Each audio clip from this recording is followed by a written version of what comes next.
राज्यातील गेल्या काही दिवसापासून घरगुती आणि व्यावसायिक गॅस सिलेंडरची तीव्र तुटवडा निर्माण झाला असून सिलेंडर बुकिंगची ऑनलाईन सेवा कोलमडली आहे.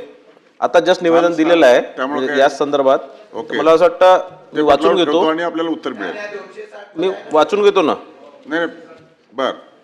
या परिस्थितीमुळे त्रस्त झालेल्या नागरिकांनी पर्यायी व्यवस्था म्हणून इलेक्ट्रिक शेगडी आणि इंजेक्शन उपकरणाची खरेदी करण्यासाठी बाजारपेठेत गर्दी केलेली असता या वाढता मागणीचा गैरफायदा घेत काही विक्रेत्यांनी संगमताने या उपकरणाची मूळ किमतीपेक्षा कितीतरी जास्त दराने विक्री करून सर्वसामान्यांची उघडपणे लूट सुरू केलेली असणे, गॅस पुरवठा सुरळीत करण्यासोबतच विद्युत उपकरणाची किमतीवर नियंत्रण ठेवणे, जनतेला या आर्थिक पिळवणीतून मुक्त करण्याबाबत या विषयावरील विशेष उल्लेखची सूचनाच्या माध्यमातून आपल्या मार्फत शासनाने लक्ष वेधतो यावर कारवाई करण्याची अपेक्षा व्यक्त करतो. किरण सर, एक मिनिट सभापती महोदय, हा जो माझा जो विषय जो भुजबळ साहेबांनी जो विषय म्हटला तो गॅसच्या कमतरतेच्या संदर्भातला.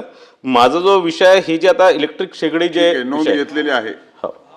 सन्मान्य सदस्य जर नाहीत, परंतु आजचा हा जो विषय जो आहे घरगुती गॅस आणि इतर, हा अतिशय महत्त्वाचा असल्यामुळं म्हणजे हे टेबल तर मी करतोच आहे, पण त्याचबरोबर या 2-3 गोष्टी ज्या आहेत ज्या त्यांनी विचारल्यात त्याच्याबद्दल मी थोडक्यात माहिती देतो, कारण त्याचा उपयोग सगळ्यांना होईल.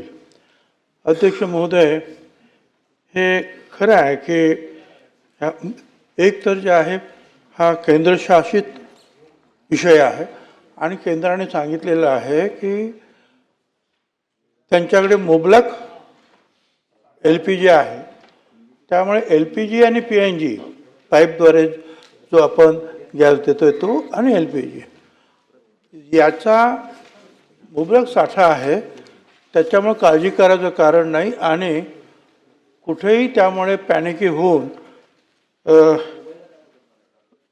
रांगा लावणे किंवा ब्लॅक मार्केटिंग करणे वगैरे हे होता कामा नये. त्यामुळे आम्ही प्रत्येक जिल्हाधिकारी, SP आणि बाकीचे अधिकारी यांच्या कमिट्या नेमल्या आणि त्यातून जे आहे आतापर्यंत 2129 आम्ही चौकशा केल्या. गॅस सिलेंडर जप्त केले 1208, 33,66,411 रुपयाचा मुद्देमाल जप्त केला. दाखल गुन्हे 23 केले आणि अटक व्यक्ती जे आहेत ह्या 18 आम्ही केलेल्या आहेत. अध्यक्ष महोदय, हे खरं आहे की या सिलेंडरच्या किमतीसुद्धा मागच्या महिन्यामध्ये 852.50 रुपये होते, आता ते 912.50 झालेले आहेत.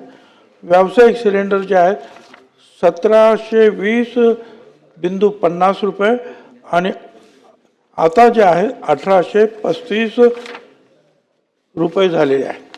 अर्थात हे जे घरगुती सिलेंडर्स आहेत याला भारत सरकारतर्फे 300 रुपये आपल्याला मिळतात आणि 3 सिलेंडर जे आहेत त्याचे बाकीचे उरलेले पैसेसुद्धा आपण भरत असतो, त्यामुळे तो प्रश्न काही उपस्थित राहत नाही. आता यामध्ये जे आहे सकाळीच मी जे आहे हे BPCL, HPCL, IOCL ह्या ज्या काही मोठ्या कंपन्या आहेत यांच्या प्रतिनिधींची मी चर्चा केली आणि त्यांनी मला जे सांगितलं की LPGचं दैनिक उत्पादन जे आहे हे 9,000 मेट्रिक टनावरून 11,000 मेट्रिक टनापर्यंत त्यांनी वाढवलेलं आहे. काही अडचणी असतील त्या दूर करण्याचं काम ते ताबडतोब करतात. यावर एक मार्ग म्हणून आणि हो, त्यांनी दुसऱ्याच सांगितलं की ऑर्डर्स वरून आलेले आहेत की घरगुती गॅस त्याची पूर्तता केल्यानंतर जिल्हाधिकाऱ्यांनी जो काही तुमच्याकडे गॅस उरेल किंवा सिलेंडर उरतील त्याच्यामध्ये प्राधान्य दिलं आहे.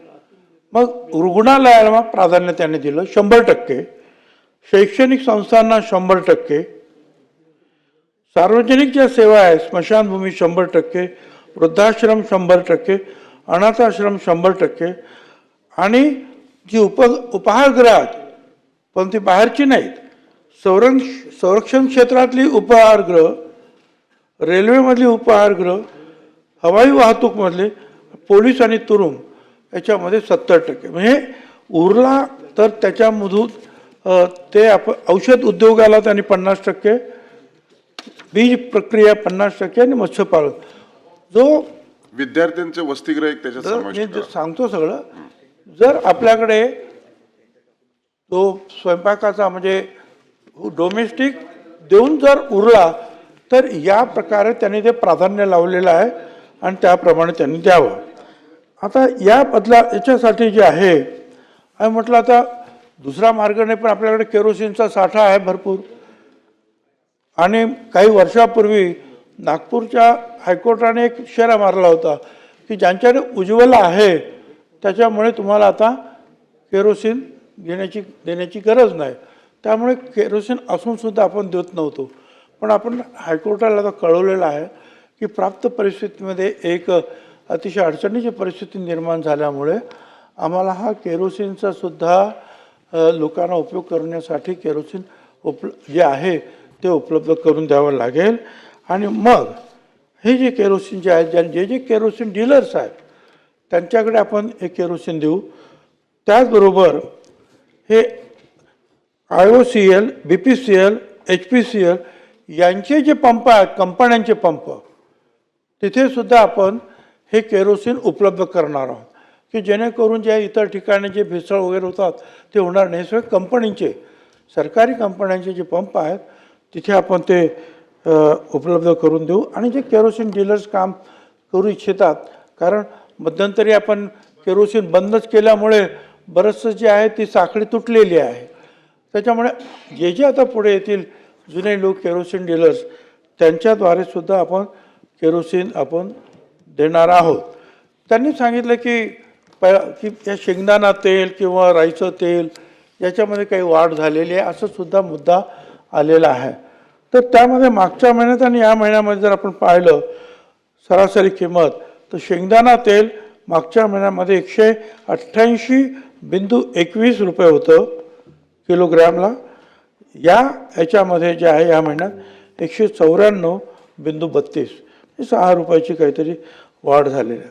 रुईचं तेल जे आहे 207.67 रुपये होतं, त्याच्यात 204.22 म्हणजे 4 रुपयाची वाढ आहे. वनस्पती तेलामध्ये सुद्धा काहीच वाढ दिसत नाही. सोया तेल जे आहे त्याच्यामध्ये साधारणपणे 6 रुपयाची वाढ दिसते आहे. सनफ्लॉवर तेलामध्ये सुद्धा 6 रुपयाची वाढ दिसते आहे. पाम ऑइल जे आहे त्याच्यामध्ये 3 रुपयाची वाढ दिसते आहे. तर सभापती महोदय, जी माहिती आम्ही सातत्यानं जे आहे भारत सरकारच्या त्यांचे जे अधिकारी आहेत त्यांच्या संपर्कामध्ये आहोत, मंत्र्यांच्या संपर्कामध्ये आहोत, आणि जे काही आम्हाला माहिती आहे ते वर्तमानपत्रातून आणि मीडियातून सुद्धा. तर अधिकाधिक जे आहे भारत सरकार वेगवेगळ्या ठिकाणावरून हे तेल, पेट्रोलियम पदार्थ जे आहेत मिळवण्याचा प्रयत्न त्यांचा सुरू आहे. आणि त्यामुळे मला असं वाटतं की हळूहळू हा प्रश्न जो आहे हा पूर्णपणे सुटण्यास मदत होईल.